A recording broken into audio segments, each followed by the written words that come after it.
Good afternoon. I'm Captain Lindsay Powley, and I will be the narrator for today's event. On behalf of the members of the 8th Airlift Squadron, welcome to today's change of command ceremony. Please silence or turn off all cell phones and other communication devices. As a reminder, the site for today's ceremony is considered an indoor location. Therefore, military members shall not wear their covers. However, military members will stand at attention when appropriate. Meanwhile, all family members, civilian guests, and military members not in uniform should stand and place their right hand over their heart during the playing of the national anthem. Please note there are two main exits in this hangar, at the nose of the aircraft and behind your seats. Please take a quick look as to which exit is closest to you in the event of an emergency. Today, we pay special tribute to Lieutenant Colonel Paul Tisa as he relinquishes command of the 8th Airlift Squadron, and we welcome Lieutenant Colonel Brandon Pastursky as he assumes command of the workhorses. The change of command ceremony is a military custom deeply rooted in history and tradition dating back to the time of Frederick the Great of Prussia. During that period, military organizations developed flags with unique colors and designs. Soldiers followed their leaders into battle by keeping sight of their colors, and at the battle's end, a banner that continued flying signified victory. Gaining significance on and off the battlefield, the unit's colors were incorporated into formal change of command ceremonies. The organizational banner was exchanged in public for all to see that he or she who holds the flag is the unchallenged leader of the unit. Modern-day ceremonies are principally symbolic, yet still, the passing of the colors announces all to the authority of the incoming commander in the finest of military traditions. The host for today's ceremony is the commander, 62nd Operations Group Colonel Travis T. Elliott, accompanied by his wife, Mrs. Amanda Elliott. The guardian of the colors is the First Sergeant, 8th Airlift Squadron, Master Sergeant Delinda Baker. A distinctive element of military ceremonies is the formal presentation of command to the preceding official. Following the entrance of the official party, the commander of troops will present the squadron to Colonel Travis Elliott. Ladies and gentlemen, please stand for the arrival of the official party and remain standing for the presentation of colors and the singing of the national anthem by Lieutenant Molly Smith.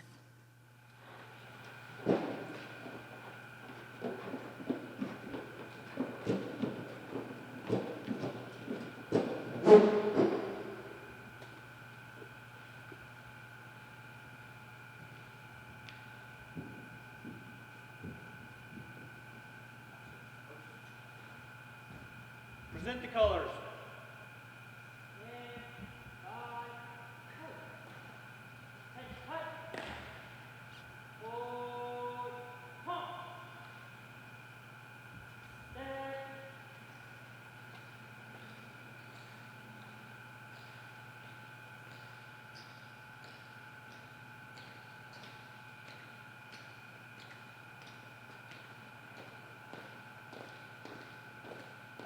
Colors! Halt!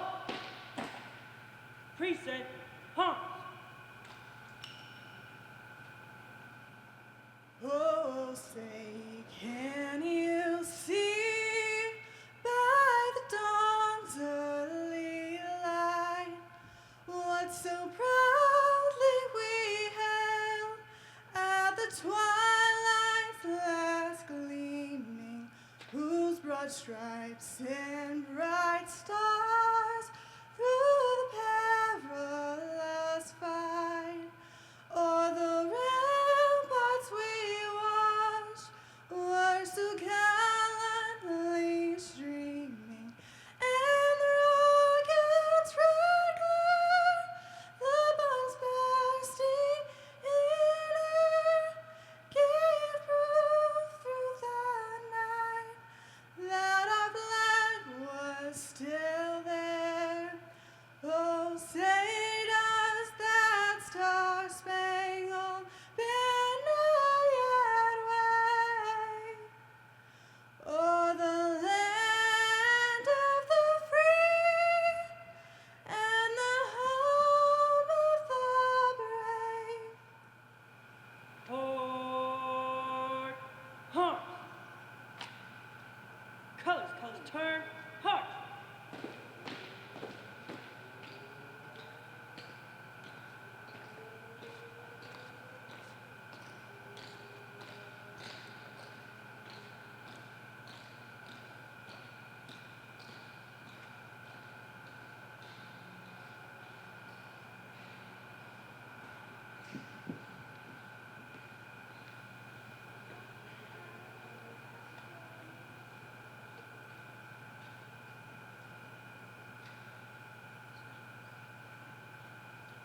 Officers, post.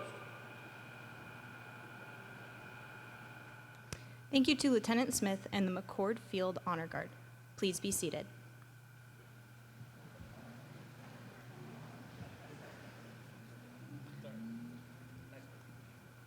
We are honored to have with us today Lieutenant Colonel Tisa's family, his wife Bridget,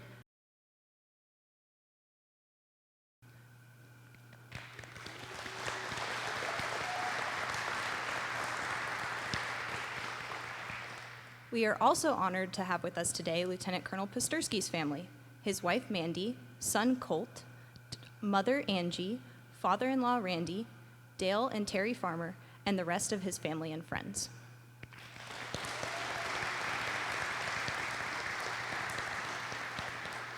We would also like to extend a special welcome to our distinguished visitors. We ask that you please hold your applause until the end.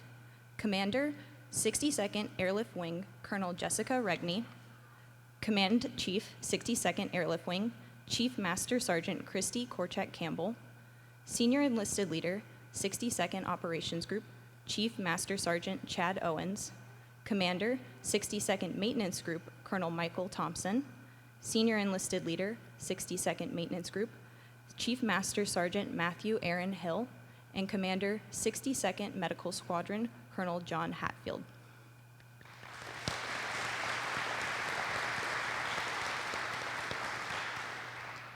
We also welcome all commanders, chiefs, first sergeants, community leaders, and members of Team McCord.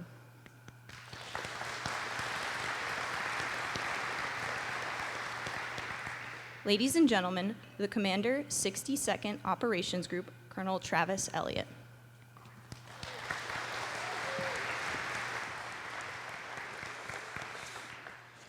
All right. First, Kate, put the formation at ease, please. First, thank you, Molly, for crushing the national anthem. Lindsay, Casey, Chase, Spencer, Kate for leading the troops, Honor Guard, and the entire team who made this event happen. Thank you.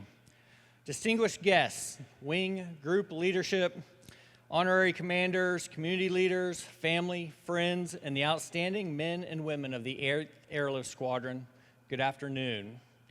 And by the way, MXG, thank you for this big, beautiful airplane behind us here right now. Welcome to the time-honored tradition where today we take a brief pause to celebrate the legacy of the workhorses by bidding farewell to an outstanding leader and welcome another to take over the lead horse responsibilities. But before we get into the formalities, I need to recognize the most important folks here in the audience, the ones who actually make the mission possible. That's the families. Bridget and the entire Tisa family, Paul could not have led this squadron without your unwavering support, your patience, and your sacrifices your family has made over the last 2 years and beyond. So thank you very much. Mandy and Colt, you've already been a key part of the 62nd Operations Group family, but we are absolutely thrilled to have you here and know you'll be an incredible addition to the workhorse team. Thank you. To the parents, family members, in-laws, mentors in the audience and online who have set the foundation and shaped these two fantastic officers, thank you. Now, 8% truth from here on out. But I asked Paul the other day, I was like, how long do you think I should make this speech? And he says, sir, anything over 8 minutes and the formation's probably going to get up and walk out. So I'll keep it short. Now, I could start by focusing on Paul's career accomplishments, but I promise you none of our egos could actually handle it. You know, a master's of aeronautics and astronautics from MIT, a doctorate from Carnegie Mellon, 88 number ones in his performance reviews. At that point, I really realized I need to pick up my game if I'm going to catch up to you, Paul. But thank you. Instead, let's focus on the number 8. So even though I'm not a rocket scientist like some people here, I am an engineer, and so I feel like we can nerd out together a little bit. You know, in mathematics, if you take the number 8 and you turn it on its side, it becomes the symbol for infinity, representing a limitless potential. And over the last 24 months, that is exactly how the 8th Airlift Squadron operated, with infinite dedication, infinite global reach, and an infinite capacity to get the job done. This is a direct reflection of Paul's leadership. Because 2 years ago, Paul, you were entrusted to take over the reins, to lead the workhorses and deliver. Paul, you didn't just meet that intent, you crushed it. You embodied the literal definition of a workhorse, built for heavy loads, dependability, and a steady temperament. They're not flashy, they're not the ones looking for blue ribbons and trophies, but they're the ones you call, the ones you need when the going gets tough. When the job has to get done, ladies and gentlemen, that is the workhorses, that is Paul Tisa. Under your command, the 8th lived up to its moniker, operating as a premier strategic airlift squadron. While the world watched a rapidly shifting global threat landscape, the 8th was busy shaping it. You and your airmen flew thousands of sorties, moved tens of millions of pounds of cargo, and projected combat power globally. And whether it's leading an airdrop formation the Thursday before his change of command because the team needed him, running countless high-end training exercises, directing first-of-its-kind presidential support stages, or driving his team to be ready when asked to mount up in support of Operation Epic Fury, going directly into combat operations like most C-17 crew members had never seen before. Paul, you and the workhorses delivered. You fostered a culture of tactical excellence by leading from the front, but it was also obvious you deeply cared for your people and the squadron, as demonstrated by the countless awards and promotions. And in return, they moved the world. You leave this squadron more agile, more lethal, and more ready than when you found it. You and Bridget should be incredibly proud. But as the Air Force always does, when one great leader steps down, another steps up. And today we are incredibly fortunate to welcome Lieutenant Colonel Brandon Pasterski to command. As we take a moment to think about our B-52 friends today, Brandon comes to us with a sterling reputation and a wide breadth of experience. From B-52s to NATO, in less than 8 performance reports, it is already 8 number ones in his record, and I can't make that up. To include multiple number ones from a Lieutenant General Tom Sharpey, who some of you might know and trust out there, and it's not an accolade that's given very lightly, so obviously earned somebody's trust and respect. Brandon has multiple distinguished graduate accolades, with 2 from B-52 training, DG'd undergraduate pilot training, DG Air Command Staff College, and an academic award win from Squadron Officer School. He was a previous Altus Schoolhouse instructor. He is a mobility expert, a gifted aviator, and a leader who inherently understands both the demands of the mission and the needs of the airmen. Brandon, you are taking command of an elite organization. The men and women standing before you are some of the absolute best at what they do. I knew you were ready for this challenge. I charge you to lead with courage and to take care of the workhorses so they can continue to carry the weight of the nation on their shoulders. We are excited to see where you take them. To the members of the 8th Airlift Squadron, keep showing the world what infinite reach looks like. Continue to dominate. Thank you.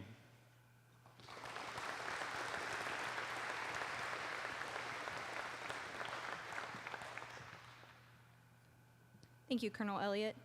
Ladies and gentlemen, the commander of the greatest airlift squadron ever, Lieutenant Colonel Paul Tisa.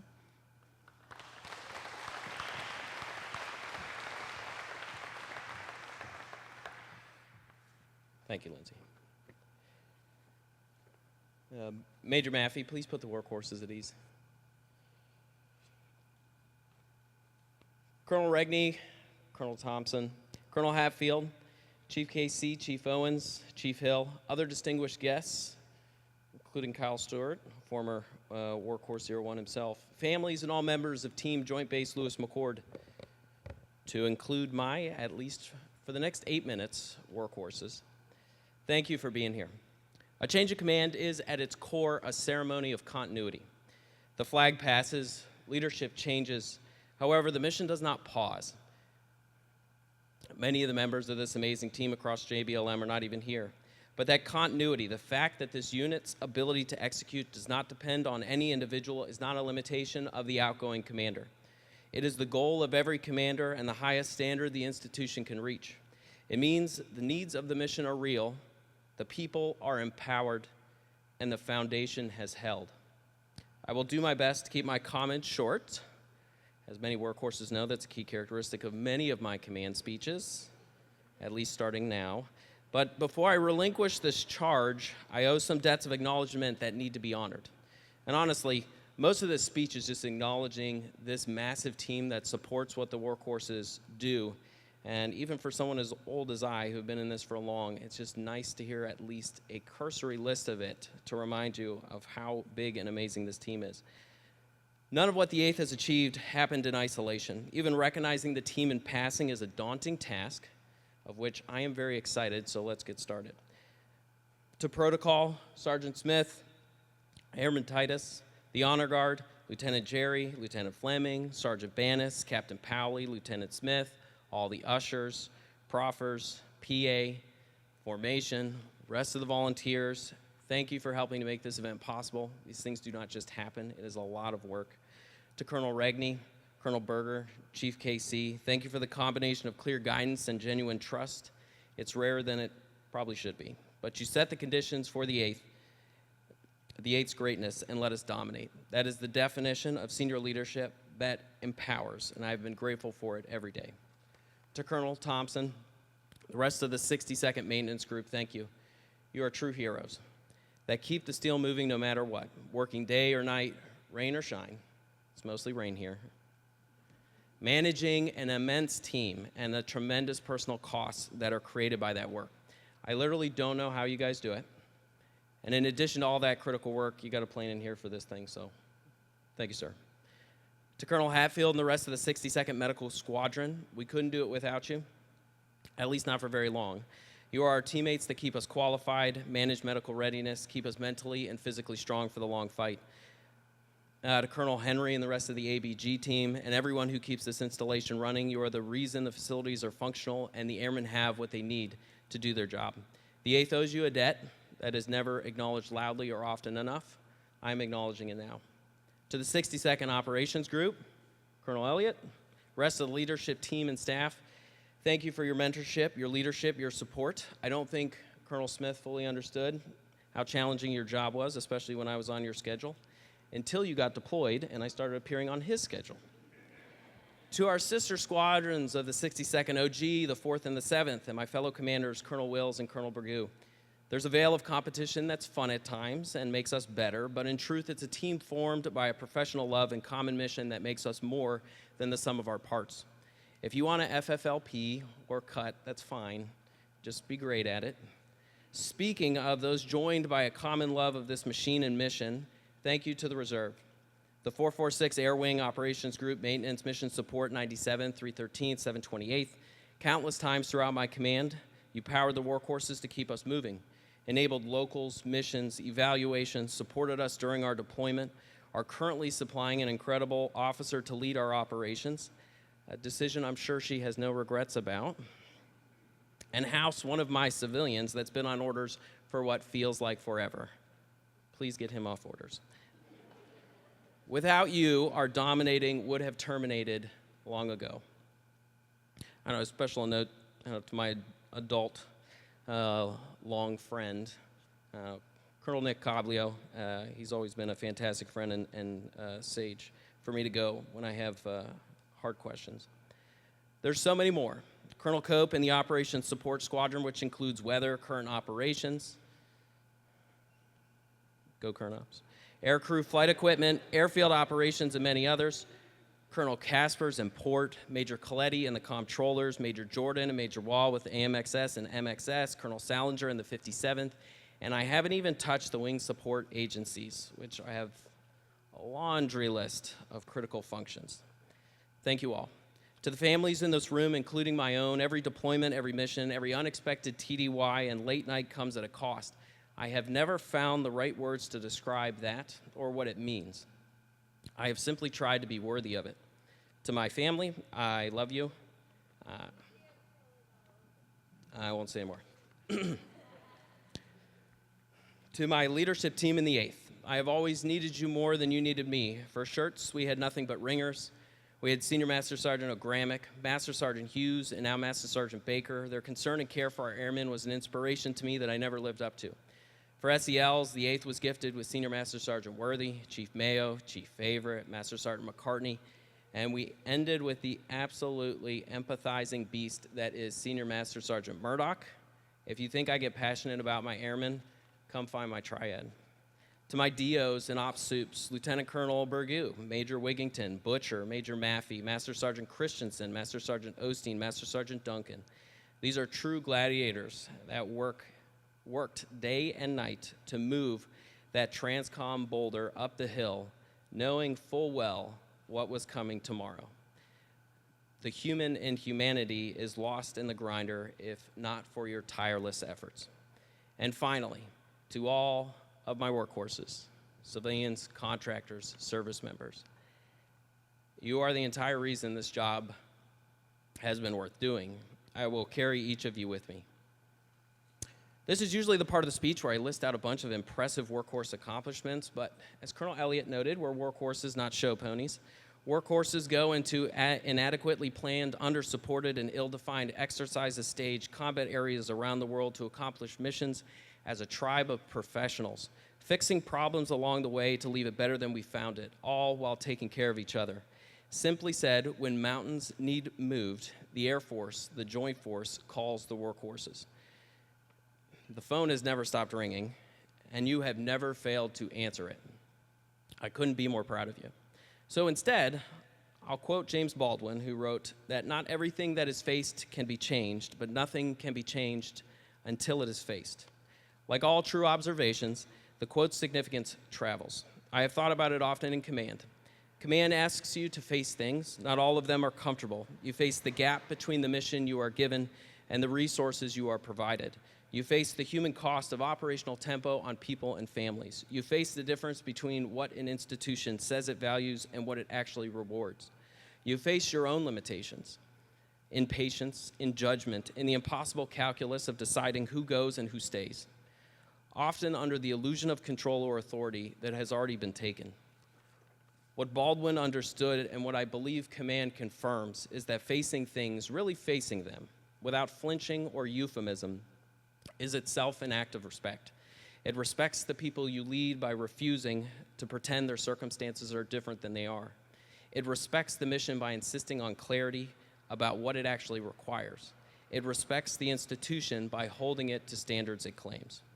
The squadron I am passing to Lieutenant Colonel Pastersky is a tribe that has learned to face the Sisyphean task that is mobility, a task unglamorous in the way your spinal cord is, where no one notices it doesn't work, and no one notices it until it doesn't work. I am proud of that above almost everything else. They will face harder times ahead. So will you, whoever you are in this room. The world does not simplify. The work does not get easier. But a group of professionals bonded in purpose and love that has learned to look clearly at what is in front of them and act anyway. Those people do not need easier. They need each other. Workhorses, you are that tribe. Take care of each other. That is everything. The rest is commentary. These allergies, man. It has been the honor of my career to command the 8th Airlift Squadron. As those before me, I am leaving it in better hands than I found it. Not because my hands were better, but because you, the workhorses, were in those hands. Lieutenant Colonel Pastersky, my time is done. The workhorses are yours. Lead them well. Leave them better than you found them.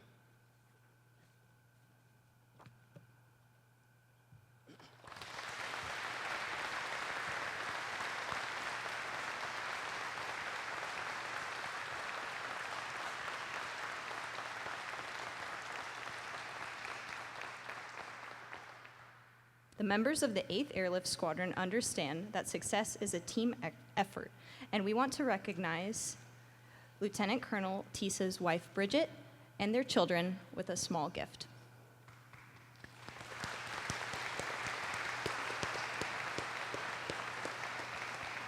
Sir, from all the workhorses, thank you, Lieutenant Colonel Tisa.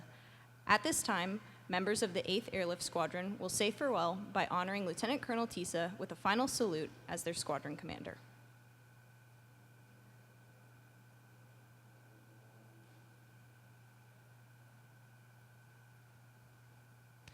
Ladies and gentlemen, please stand for the official change of command.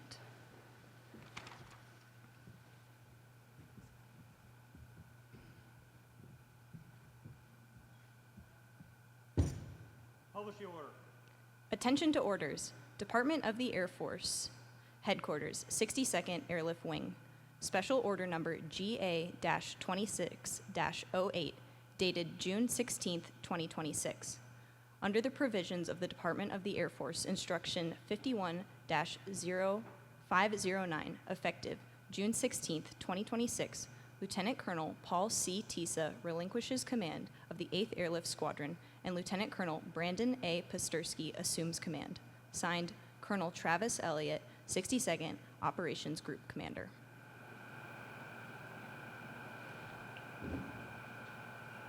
Sir, I relinquish command.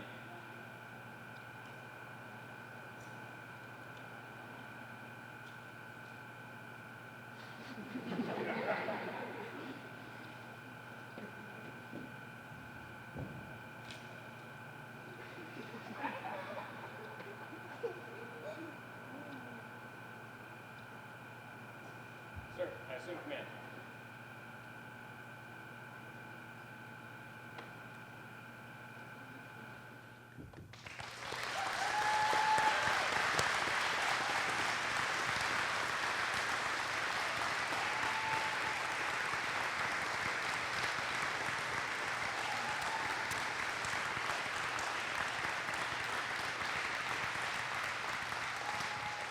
Please be seated. At this time, the 8th Airlift Squadron will now render their first salute to their new commander, Lieutenant Colonel Pastersky.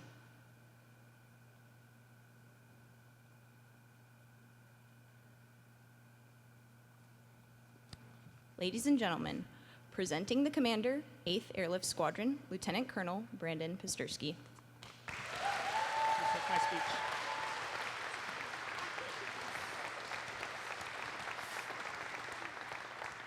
That was going to get really entertaining for a moment. Major Maffey, please put the squadron at ease. So good afternoon, ladies and gentlemen. I've always been told the incoming commander's speech needs to be 3 minutes or less, so I'll see if I can do that and weave in as many 8s as possible. Colonel Thompson, you've got the hack. To start, I want to thank everyone who helped make this ceremony a success. So the POCs, Lieutenant Jerry, Lieutenant Fleming, Test Sergeant Banis, narrator Captain Pally, amazing anthem singer, Lieutenant Smith with an absolutely incredible performance, Honor Guard, Proffers, Lieutenant Martindale, Ushers, Captain Jara, Lieutenants Colombo, Moya, volunteers, those in the formation, maintenance group for giving us this amazing airplane, and the 57th Weapons Squadron for letting us steal your venue from your change of command earlier this morning. Congrats again, Clips. Colonel Regney, Chief KC, Mrs. Elliott, Chief Owens, Colonel Thompson, Colonel Hill, Chief Hill, well done, and Colonel Hatfield, Lieutenant Colonel Stewart for keeping the legacy alive, commanders, SELs, leaders, peers, family, and friends, thank you for being here today. For those attending online, including the Sharpies, Jalazitas, Leards, Langfords, McClintocks, Debbie, Janet, Bill, Tina, Steve, Sean, Kate, and the girls, told you I would give you a shout out, and all the others I can't see, thank you so much for being here with us today. Colonel Elliott, thank you for trusting me and giving me the opportunity to lead this amazing squadron. Lieutenant Colonel Tisa, Paul, thank you for your outstanding leadership at the 8th over the last 2 years and for leaving a legacy that I will struggle to live up to. The things that you have done will far exceed my time in command and definitely will be felt as you walk out the door. Ultimately, none of us achieve success on our own, and you have a winning team by your side with your family and with your workhorses.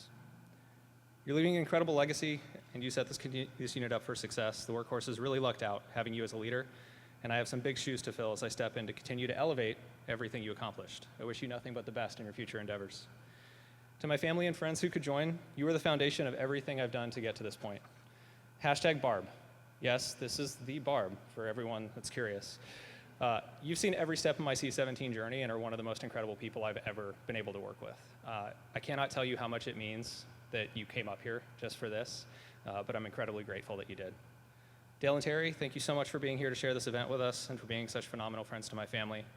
I wish Steve was still with us, my dad, but the two of you were a constant on the ski trips and vacations and heard how proud he was and how much he always wanted to see me up on this stage. Thank you for being here. Randy, thank you for coming up today. Your constant encouragement, and you have been over the years. I really appreciate you letting me marry your daughter. That's super cool too. Mom, you've always been my biggest fan, and I cannot thank you enough for everything you do for me and my family and how much you care. Colt, you're my daily motivation. I'm so proud to be your dad. And Mandy, your unwavering support and sacrifices make this all possible. I simply could not do it without you. Finally, to the men and women of the 8th Airlift Squadron, to the workhorses, it is the absolute honor of my career to stand before you today as your commander. This squadron has a storied history of projecting rapid global mobility every time the nation is called. You are the backbone of this mission, delivering air power anytime and anywhere. As we look to navigate a rapidly evolving strategic environment, your mission has never been more critical. The demands on the C-17 Enterprise will only grow, and we will generate the combat power to tackle them head-on together. We will accelerate our efforts to deliver unmatched combat readiness, continue to innovate, and most importantly, take care of one another. We will demonstrate the excellence of this unit, and we will push boundaries as we anticipate the needs of the joint force. When the nation calls, the workhorses deliver. Let's get after it. Let's dominate. Thank you.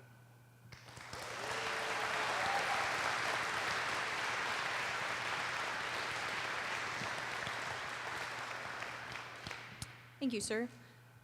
Knowing that success requires coordinated effort, the members of the 8th Airlift Squadron would like to present Lieutenant Colonel Pasterski's wife, Mandy, son, Colt, and mother, Angie, with a small token of thanks. We are delighted to welcome you to the 8th Airlift Squadron family.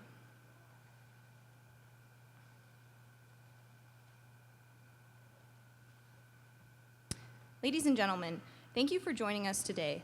The members of the 8th Airlift Squadron are proud to have served with Lieutenant Colonel Tisa as their commander, and we welcome Lieutenant Colonel Pasterski as he assumes his new duties.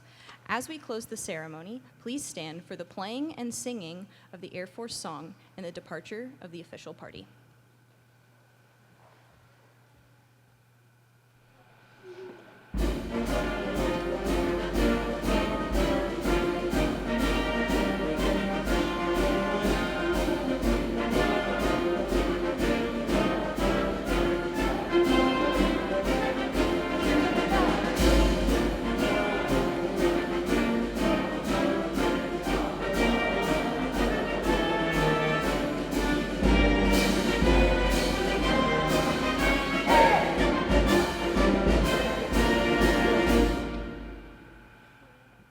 Thank you for attending today's ceremony. We invite everyone to the reception honoring Lieutenant Colonel Pasterski and his family. We ask that you please remain in place until the family and distinguished guests have departed. Thank you and have a great Air Force Day.